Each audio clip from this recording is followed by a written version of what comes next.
நல்ல கார சாரமான வத்த குழம்பு தாங்க பார்க்க போகிறோம். கொத்தரை வத்தலும் சுண்ட வத்தலையும் போட்டு ஒரு சூப்பரான வத்த குழம்பு பார்க்கலாம் வாங்க. வணக்கம் சொந்தங்களே, welcome to Dolly Shanti kitchen. இன்றைக்கி ஒரு சூப்பரான வத்த குழம்பு பார்க்கலாம். கொத்தரை வத்தல் நானே வீட்டில் ரெடி பண்ணதுங்க. அதை நல்லா கொதிக்கிற தண்ணியில் போட்டு வச்சுருக்கேன். அப்புறம் சுண்ட வத்தல் இருக்குது, எல்லாமே நறுக்கி ரெடியாக எடுத்து வச்சுருக்கேன். இப்போ ஒரு கடாய் வச்சு கடாயில் எண்ணெய் ஊற்றி எண்ணெய் காஞ்சோன்னு கொஞ்சமாக வெந்தயம் போட்டிருக்கேன். நல்லா பொரிஞ்ச பின்னாடி நறுக்கி வச்சுருக்க பூண்டு பச்சை மிளகாய் போட்டு நல்லா வதக்கிக்கலாங்க.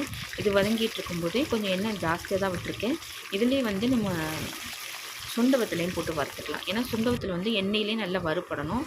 இல்லாட்டி தனியாக வறுத்து நம்ம எடுத்து இதில் போடலாங்க. இல்லாட்டி அந்த மாதிரி செஞ்சுக்கலாம். இப்போ நல்ல சுண்டவத்தல் பூண்டு பச்சை மிளகாய் எல்லாம் சேர்த்து நல்லா வதங்கணும். இதுலேயே அதுக்கப்புறம் வதங்கின பின்னாடி கருவேப்பிலை தக்காளி வெங்காயம் எல்லாம் போட்டு வதக்கணுங்க. ரெக்கார்ட் ஆகலாம், நான் பார்க்கல. நல்லா வதக்கிட்டு இதுலேயே மஞ்சத்தூள் மிளகாத்தூள் குழம்புத்தூள் போட்டு நல்லா வதக்கிட்டு புளி கரைச்சி ஊற்றி எவ்வளோ குழம்பு தேவையோ அந்தளவுக்கு ஊற்றி நல்லா கொதிக்க விட்டுணுங்க.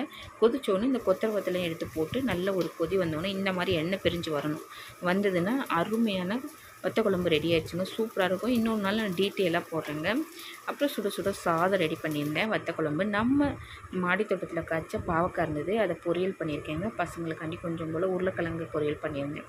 அவ்வளோதாங்க. இந்த வீடியோ பிடிச்சிருந்தா லைக் பண்ணுங்கள், ஷேர் பண்ணுங்கள், சப்ஸ்கிரைப் பண்ணுங்கள். பக்கத்தில் இருக்க பெல் பட்டனை மறக்காமல் தட்டி விட்டுருங்க. நன்றி, வணக்கம்.